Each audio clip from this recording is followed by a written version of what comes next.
안녕하세요. 루터대학교 이영호 교수입니다. 저는 루터대학교 디아코니아 교양대학에서 글쓰기와 문학을 강의하고 있습니다. 특별히 저는 기독교 문학을 전공을 했었고요. 기독교 문학이라고 하는 단어를 이야기할 때마다 이 단어를 낯설게 여기시는 분들이 계실 줄 압니다. 사실 기독교 문학이라고 하는 특별한 장르가 존재하는가? 라고 하는 질문에 대해서 여러 가지 의견들이 존재를 합니다. 기독교 문학은 존재하는가? 사실 매우 단순한 질문이죠. 사실 그 기독교 문학이라고 하는 것은 없다라고 이야기하시는 분들은 근대 이전, 그러니까 뭐 중세 시대 정도에는 기독교 문학이 있을 수 있었다. 그러나 근대 이후에는 기독교 문학이라고 하는 것은 존재할 수가 없다라고 하는 주장들을 많이 하시게 됩니다. 무엇보다 근대 이후에는 기독교 문학이라고 하는 것이 불가능하다라는 이야기까지도 합니다. 그러나 사실 알고 보면 근대 이후에도 우리가 알고 있는 수많은 대문호들, 예를 들어서 뭐 도스토옙스키나 카프카 같은 사람들도 그들의 작품 속에서 여전히 강렬한 기독 정신들을 드러내고 발현시키고 있기 때문에 사실 많은 작가들의 작품 속에서 기독교 사상들이 드러나고 있는 것이 현실입니다. 그래서 기독교적 문학 작품들이 존재하고 있다. 뭐 그런 얘기들이죠. 그럼에도 불구하고 현대에는 기독교 문학이라고 하는 것이 존재할 수 없다라는 이야기를 하는 분들이 분명히 있습니다. 기독교 문학은 말 그대로 기독교 플러스 문학입니다. 기독교적인 세계관과 문학적인 요소가 어울려서 기독교 문학이라고 하는 완성체를 만들어 내는 것이죠. 기독교가 없어도 안 되고 문학이라고 하는 것이 없어서도 이루어질 수가 없는 겁니다. 기독교적 세계관과 문학적 요소를 두루두루 만족시킬 수 있는 작품이야말로 기독교 문학이다라고 얘기할 수 있는 겁니다. 그렇다면 기독교적 세계관, 그것은 무엇인가? 사실 기독교적인 세계관을 우리가 한마디로 이야기할 수는 없습니다. 그러나 굳이 설명을 하자면 신의 존재, 그리고 신에 의한 세계의 창조, 원죄의 문제, 그리스도를 통한 구원, 성령의 우주적인 활동에 대한 믿음, 자유, 사랑, 정의, 평화와 같은 우리가 흔히 종교에서 또 기독교에서 우리가 대해서 생각하는 윤리적 가치들을 통칭해서 기독교적 세계관이다 라고 부를 수 있을 겁니다. 그러니까 문학 작품을 완성해내는 작가들이 바로 이러한 윤리적 가치들을 가지고 주제 삼아서 문학을 해낼 때 우리가 기독교적 세계관을 가진 문학이다라고 말할 수 있는 것이죠. 두 번째는 문학적인 요소입니다. 문학적인 요소는 형식과 내용으로 나누어서 이야기할 수 있습니다. 첫 번째 형식은 문학 작품의 예술적 영역을 말합니다. 또 내용은 주제 또는 사상적인 영역을 뜻합니다. 한 편의 소설이나 시가 문학이라고 하는 이름으로 불리우기 위해서는 그 내용도 충실해야 하고 또 문학적 형식도 잘 갖추어야만 하는 것입니다. 나아가서 문학을 문학이 될 수 있도록 하는 하나의 축, 하나의 주제, 사상적인 영역이 기독교적인 세계관으로 이루어졌을 때 우리는 그것을 기독교 문학이다라고 지칭할 수 있는 겁니다. 그러므로 결론적으로 기독교 문학이라고 하는 것은 문학 내부의 고유한 미학적 형식 안에다가 기독교적인 진리를 넣은 작품을 기독교 문학이다라고 결론을 내릴 수 있을 겁니다. 종교와 문학은 결국 인간 탐구라고 하는 같은 길을 걸어가고 있는 공동 운명체와 같은 것입니다. 하지만 같은 길을 간다고 해서 꼭 사이좋게 동반자적으로 가진 않을 수도 있습니다. 때로는 서로가 반목하기도 하고 때로는 서로가 등을 돌리고 갈 수도 있습니다. 그럼에도 불구하고 이 두 개, 문학과 종교는 서로가 뗄래야 뗄 수 없는 관계를 가지고 있습니다. 그래서 이 두 가지의 그 기독교와 문학이라고 하는 이 두 가지의 개념들이 서로 어떤 갈등과 관계와 연관을 가지고 있느냐라고 하는 것에 대해서 관심을 가진 사람들도 있었습니다. 오래전 신학자였던 한스 퀸 교수와 문학자였던 발터 옌스 교수가 사실 이 부분에 굉장히 관심을 가지고 오랫동안 깊은 또 심도 높은 연구를 한 바가 있습니다. 이 두 사람은 8명의 작가에 대해서 서로 다른 관점에서, 한 사람은 기독교적 입장에서, 한 사람은 문학적 입장에서 작가들의 작품들을 깊이 있게 연구했고, 결국 그 결과물로 두 사람이 함께 공저한 문학과 종교라고 하는 걸출한 명작이 탄생을 하게 되었습니다. 굉장히 의미 있는 책이었다라고 말할 수 있습니다. 이 책에서 한스 퀸과 발터 옌스는 파스칼, 도스토옙스키, 카프카 등에 대해서 그들이 쓴 작품들이 종교적인 측면과 문학적인 측면 양측에서 서로 다른 분석으로도 각각의 장르에서 매우 높은 수준의 결과를 이루어내었다라는 것을 평가를 하고 있습니다. 무엇보다 한스 퀸과 발터 옌스는 이 작가들의 작품들 속에서 기독교와 문학이라고 하는 것이 서로가 굉장히 긴밀한 관계를 갖고 있다. 어쩌면 이 기독교와 문학이라고 하는 두 개의 이 존재물들은 어쩌면 같은 뿌리에서 자라났지만 꽃의 모양이 다른 것일지도 모르겠다라고까지도 평가를 하고 있습니다.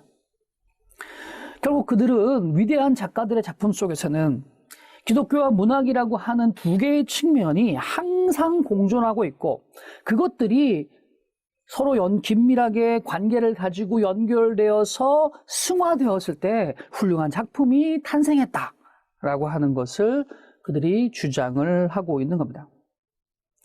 그러므로 우리는 한스 퀸과 발터 옌스의 연구를 통해서 문학과 종교가 서로를 배타적으로 밀어내기보다는 상호의 영향을 통한 심화를 이루어내야 한다라고 하는 결론을 얻을 수가 있었습니다. 그럼에도 불구하고 이런 연구들이 한국 내에서는 그렇게 실예들을 찾아보기가 어렵습니다. 드물게는 물론 존재를 하고 있고, 또 우리 학문의 장 내에서도 아주 작은 수의 사람들이 분명 이 부분에 대해 주목을 하고 관심을 가지고 있는 것도 사실입니다. 그러나 공통적인 생각들은 사실 문학 내에서 종교에 대한 이야기를 하는 것이 이단시되는 풍토들이 굉장히 많이 있습니다. 왜 그럴까? 사실 그 불교의 경우에도 민족 종교라고, 민족의 전통의 문화라고 하는 차원에서 사실 존중되는 부분들이 있습니다. 심지어 샤머니즘마저도 전통적인 민간 신앙이라고 해서 애호되는 분위기가 분명히 존재하고 있는데, 기독교에 관해서만큼은 별로 호의적이지가 못합니다. 물론 대한민국에서 기독교인들의 인구가 굉장히 많습니다. 신구교 합해서 굉장히 엄청난 교세를 자랑하고 있었음에도 불구하고 문학이라고 하는 문단이라고 하는 연관하에서는 사실 그 영향력이 매우 약하다라고밖에 말씀드릴 수가 없습니다. 그 이유가 무엇이냐, 사실 확실하게 이야기할 수는 없습니다. 중요한 것은 아마도 기독교라고 하는 종교가 서양에서 전래된 것이고, 그래서 서양의 생각들, 서양의 종교 의식들을 가지고 있는 것이기 때문에 막연하게 거부감을 느끼지 않는가라고 생각하지만, 사실 만약 정말 그렇다면 비문화적 이유가 될 수밖에 없을 겁니다. 일본의 학자 사코 주니치로라고 하는 사람이 있습니다. 사코 주니치로는 기독교 문학이 무엇인가에 대해서 굉장히 심도 있게 연구를 했던 사람인데요. 사코 주니치로는 기독교 문학이라고 하는 경우에 표현의 주체 그리고 테마의 문제가 굉장히 중요하다라는 이야기를 했습니다. 더 나아가서 소재의 문제 그리고 표현 시점의 문제에 대해서 생각을 해야 된다라고 얘기했습니다. 무슨 얘기냐면 사코 주니치로가 이야기하고 있는 여기서의 표현의 주체, 그러니까 작가가 누구냐라고 하는 것이죠. 사코 주니치로가 말하는 표현의 주체는 기독교 신도입니다. 그러니까 기독교 문학의 표현의 주체는 기독교 신도여야 한다라고 하는 얘기죠. 그러니까 기독교 문학의 주체가 기독교 신도이고 기독교 신앙을 가진 사람이어야 한다. 기독교 신도이고 기독교 신앙을 가진 사람이 문학을 이루어냈을 때에, 문학이라고 하는 예술의 장르를 이루고 있을 때에 우리는 그것을 기독교 문학이라고 말한다라는 것이죠. 그렇다고 해서 이것이 종교를 포교하기 위한 포교 문학이라고 우리가 오해해서는 안 될 것입니다. 사코 주니치로는 모든 율법주의로부터의 인간 해방을 목표로 하는 것이 기독교 문학이다 라고 정의를 했습니다. 인간성의 회복, 죄로부터의 해방이라고 하는 인간 구원의 문제가 기독교 문학의 영역이다 라고 정의를 한 것이죠. 우리가 잘 알고 있는 것처럼 시인 윤동주는 일제강점기에 살았던 사람입니다. 해방을 얼마 남겨두지 않고 결국 일본의 감옥에서 쓸쓸히 죽어가야 했던 아주 젊은 청년입니다. 이 윤동주 일제강점기 속에서 흔치 않았던 기독교 집안에서 태어났습니다. 물론 그가 또 간도 지방에서 태어나서 지금의 한반도 내에서 태어나지도 않았기 때문에 최근 중국 쪽에서 윤동주에 대한 잘못된 정보들을 또 이야기하고 있기도 합니다. 그러나 많은 사람들이 윤동주의 이 기독교 집안에서 태어나고 기독교 환경 속에서 성장한 것에 대해서 주목을 많이 합니다. 무엇보다 윤동주를 살펴보려고 할 때, 윤동주의 문학을 이야기할 때 그의 시와 삶이 그가 태어나고 성장했던 간도지방의 민족의식 그리고 간도지방의 기독교 정신과 연결되어 있다라고 하는 것을 우리가 간과할 수가 없습니다. 무엇보다 윤동주는 기독교 정신의 정화가 가장 아름답게 꽃피워진 대표적인 시인이기 때문에 오늘 첫 번째 시간 여러분들과 함께 이 윤동주에 대해서 간략하게 살펴보고자 합니다. 1934년에 기록된 제만 기독교 일람, 그러니까 한국인들이 만주에 거주하고 있을 때에 기독교가 어떠한 모양새를 갖추고 있었느냐라고 하는 기록이 있는데요. 이 제만 기독교 일람에 보면 윤동주가 태어나고 자랐던 용정 지역에 기독교인 숫자가 무려 11,197명이다라고 하는 기록이 있습니다. 심지어 이곳에 교회가 46개가 있었다라고 하는 겁니다.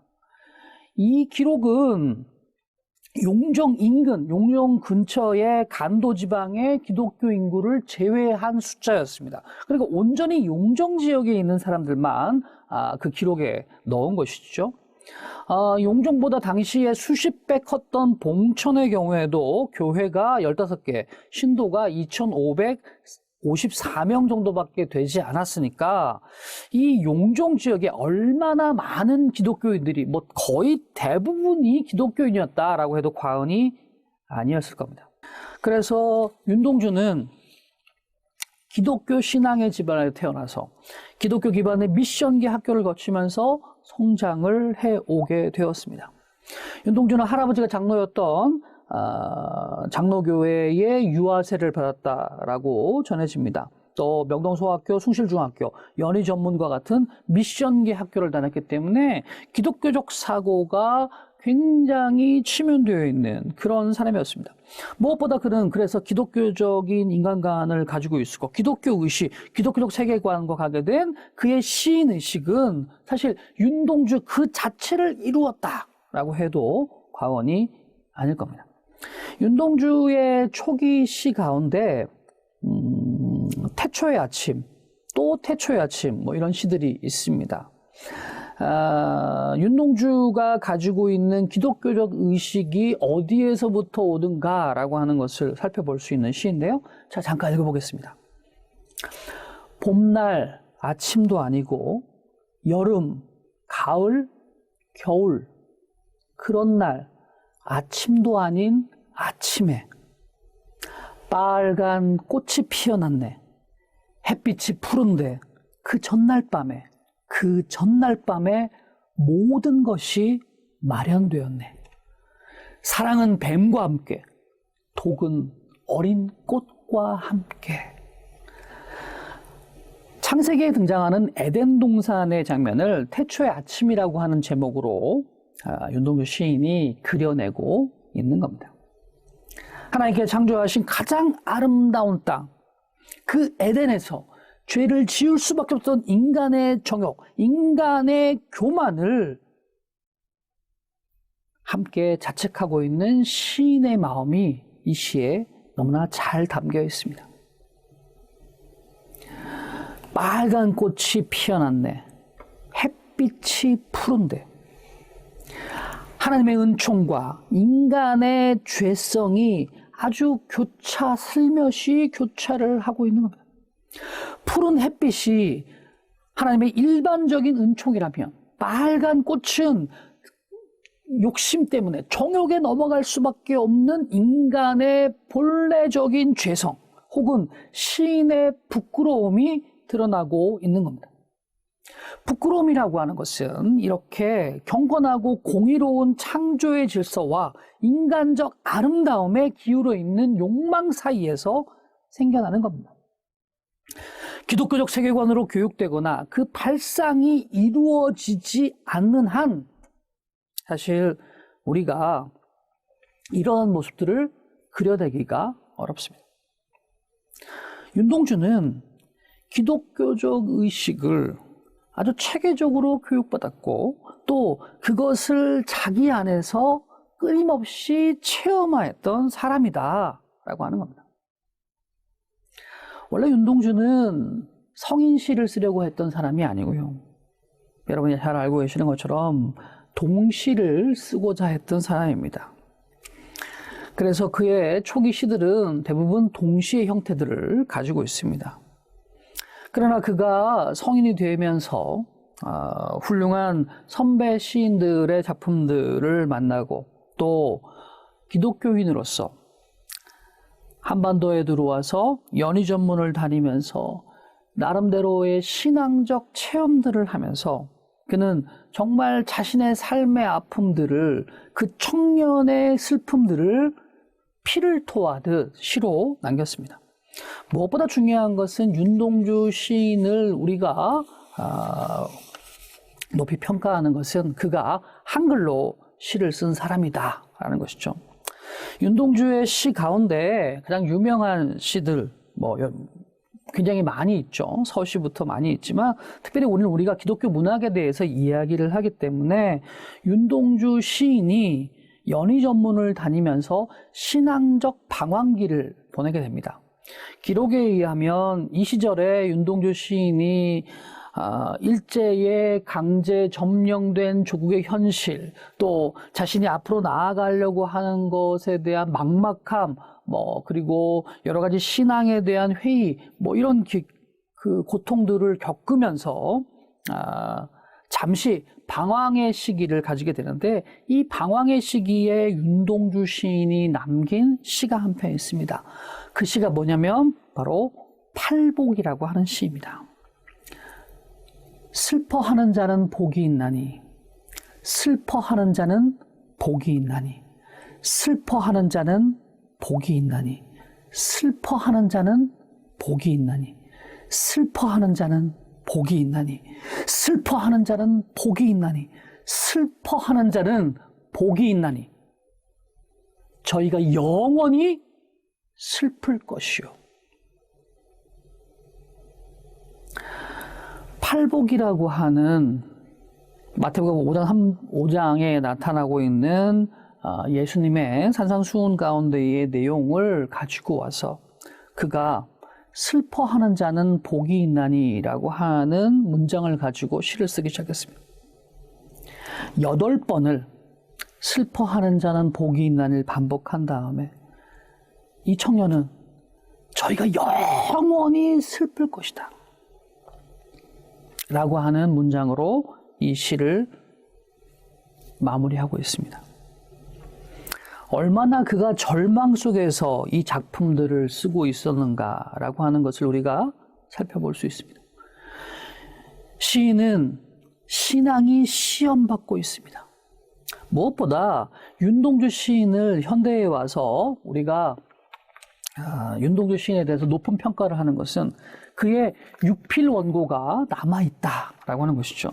그가 썼던 원고지가 그대로 남아있습니다. 출간된 시집 이외에 윤동주 시인의 원고지 썼던 육필 원고들이 그대로 남아있어서 이 시를 쓰면서 시인이 얼마나 아파했겠는지, 이 시인이 얼마나 괴로워했겠는지가 다 드러납니다.